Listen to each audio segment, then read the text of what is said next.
Bonsoir à tous.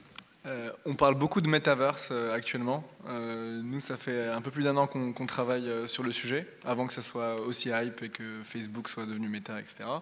Et ce qu'on pense, en tout cas chez Kinetic, c'est que le Metaverse, s'il n'y a pas assez de contenu dessus, s'il n'y a pas assez d'expérience, bah en fait, on va vraiment s'ennuyer sur ce Metaverse.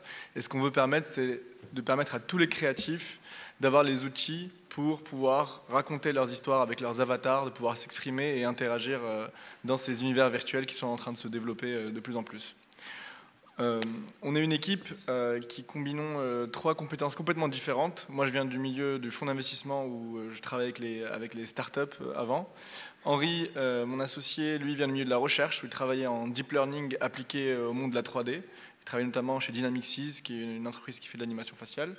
Et Philippe, qui est notre troisième associé, qui a travaillé pendant plus de 20 ans dans les logiciels pour les jeux vidéo et dans la création de contenu, notamment 3D. On s'est rencontrés, on avait trois convictions qu'on partageait en commun. C'est que dans les 10 prochaines années, il va se passer comme ce qui s'est passé avec la vidéo sur les 5 dernières années, où il y a eu x15 en termes de vidéos disponibles. C'est qu'il va y avoir 100 fois plus de contenu visuel, et notamment du contenu 3D, qui est porté par les métaverses, comme je disais, mais aussi par la demande qui est en train d'augmenter de plus en plus dans le gaming, dans le cinéma, dans les réalités augmentées, virtuelles et mixtes. Et aujourd'hui, il y a très peu de professionnels qui peuvent créer ce contenu. Ça veut dire que si on veut peupler ce métaverse avec tout ce contenu qui va arriver, il faut qu'on puisse permettre à tous les créateurs, même les plus petits, d'avoir accès à des outils très simplifiés pour qu'ils puissent créer du contenu de qualité.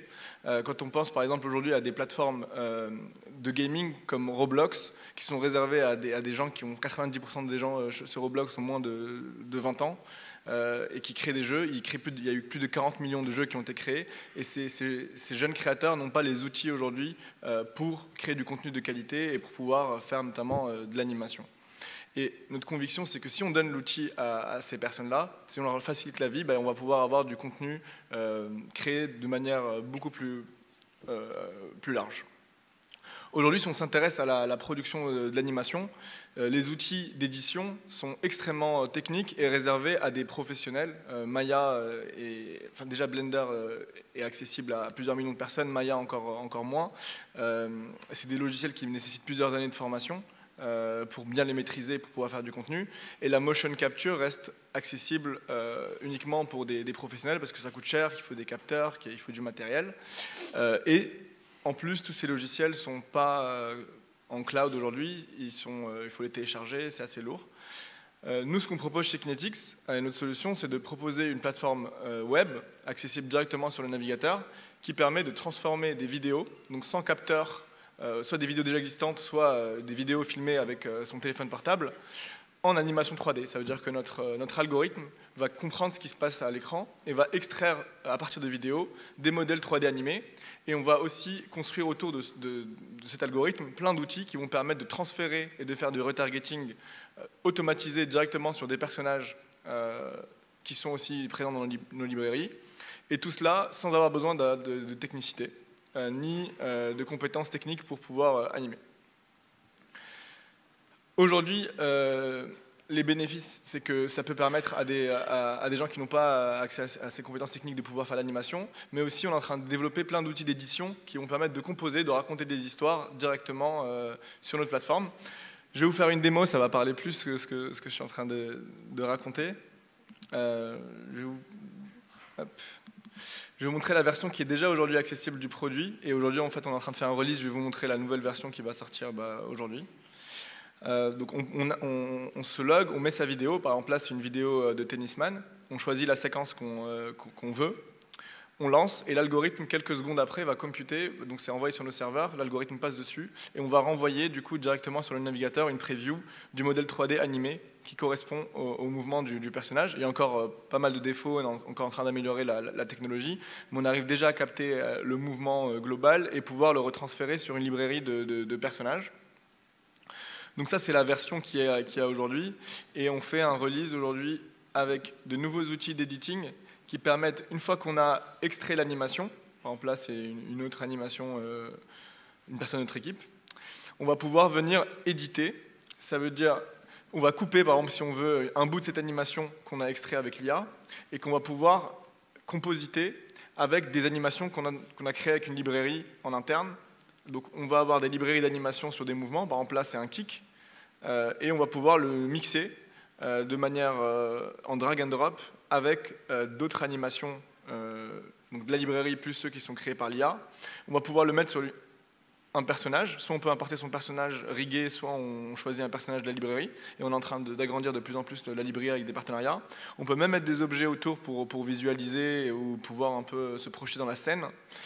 Et une fois qu'on fait tout ça, ben on est capable ensuite d'extraire le personnage directement vers la plupart des outils que vous connaissez.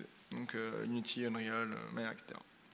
Donc c'est disponible déjà aujourd'hui sur... Enfin, la nouvelle version, on vient de la mettre en ligne aujourd'hui, donc vous pouvez y accéder directement à travers le navigateur. Donc, si on revient du coup aux personnes qu'on target, d'ici 2025-2026, il y aura plus de 70 millions de développeurs, de créateurs d'AR, de VR, etc.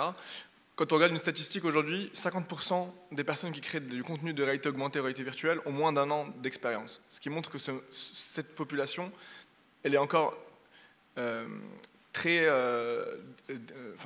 jeune en termes d'outils. Et nous, ce qu'on veut permettre, c'est de permettre à tous ces gens-là, et plus tard, de permettre aussi aux gamers, donc les gens qui font partie de l'expérience de jeux vidéo, de pouvoir eux-mêmes commencer à créer et co-créer dans ces univers, en leur donnant ces outils-là. Donc ça veut dire que quand on veut s'exprimer dans son jeu, on pourra générer ses propres célébrations, ses propres expressions, et les importer et pouvoir composer des expériences et co-créer avec sur ces plateformes-là. Les cas d'usage, donc je vous parlais du jeu vidéo, mais aussi, ça peut servir aussi pour les plus grands studios, pour des outils de prototyping, de moodboarding, parce que ça permet d'aller très vite et de pouvoir faire des choses à la volée, donc ça peut permettre aussi de pouvoir créer. De faire des cinématiques in-game, mais aussi de pouvoir permettre à d'autres industries, par exemple les médias, de pouvoir raccourcir le temps de production pour pouvoir faire par exemple de la visualisation. On a travaillé avec TF1 typiquement pour leur JT, où ils ont besoin d'animation très rapidement pour pouvoir montrer des choses, et donc de pouvoir travailler avec des industries qui n'avaient pas trop accès à la 3D, de pouvoir leur donner des outils simplifiés et rapides pour pouvoir en produire plus. Ce qu'il faut savoir, c'est que l'IA, et ça c'est un panorama un peu plus global, elle permet de répondre à des problématiques très précises. Donc nous, on s'adresse à l'animation, donc comme vous pouvez le voir sur l'animation de personnages, mais il y a d'autres IA, d'autres boîtes d'IA qui commencent à faire de l'IA générative pour faire des avatars, pour faire des environnements, pour faire des objets ou pour faire des voix. Et aujourd'hui, nous, on est concentré sur l'animation, on essaie d'être interopérable avec les autres plateformes pour tout ce qui va être avatar, mais on essaie d'intégrer de plus en plus du coup, des générateurs d'objets, d'environnements, et l'objectif à terme, c'est de devoir donner une boîte à outils qui ne nécessite pas de technicité, qui permet de créer tous les assets dont on a besoin pour créer son film d'animation, son jeu vidéo, etc.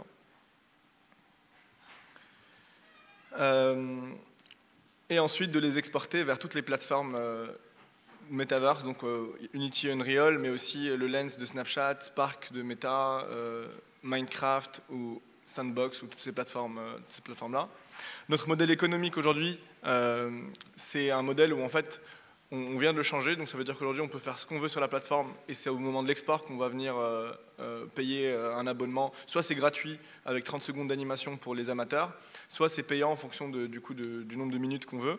Et on est en train de réfléchir pour toutes ces communautés de créateurs aujourd'hui, notamment sur la partie gaming, à pouvoir tokeniser en fait, les assets à l'export pour ne pas les faire payer directement au moment de la création, mais pour pouvoir avoir une partie de l'œuvre et une fois qu'il y a des reventes ou des créations dans les jeux, pouvoir bénéficier des économies dans les jeux et dans les plateformes Metaverse pour pouvoir se rémunérer. Donc c'est un modèle qu'on est en train d'explorer.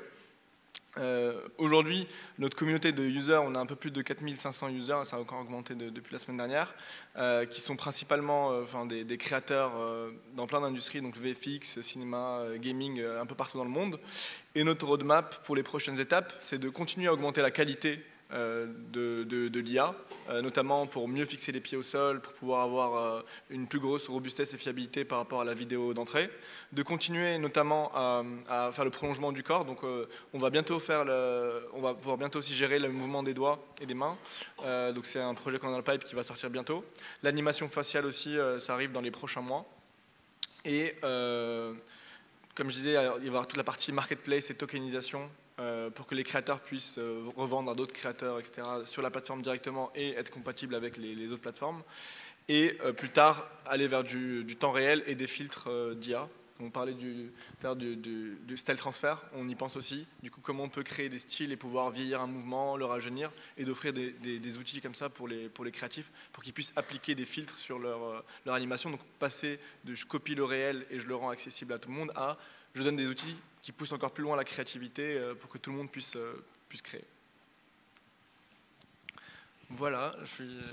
Merci Yacine. Bon, un nouvel exemple de l'utilisation de l'intelligence artificielle qui va rendre des services pour l'animation. Donc on va accueillir 2-3 questions. Eh ben, il y a un manque d'inspiration là tout d'un coup. Bon, voilà, une question.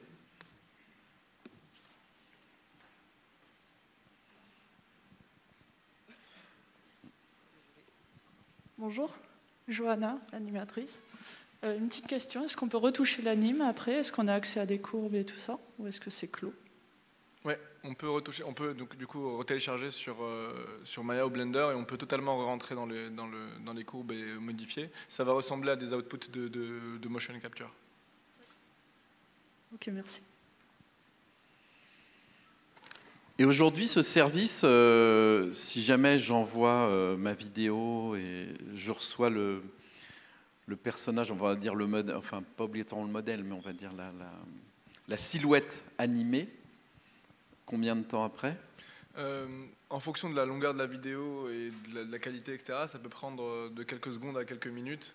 Donc une vidéo généralement de 1 minute, généralement ça prend 2 minutes s'il n'y a pas beaucoup de gens qui utilisent le serveur. Du coup, d'accord, donc j'ai besoin d'animer, je peux demander à un de mes collègues de bureau de faire le mouvement que je veux, je le filme avec mon téléphone, je te l'envoie et allez, 2-3 minutes après, j'ai l'anime. Ouais. Donc vous pouvez aller sur kinetics.tech et faire des essais si vous voulez. Et ça coûte? Du coup, comme je le disais, ça va coûter. C'est gratuit pour les. Enfin, aujourd'hui, vous pouvez faire ça autant que vous voulez sur la plateforme tant que vous exportez pas. Et à l'export, ça va dépendre du nombre de minutes d'animation.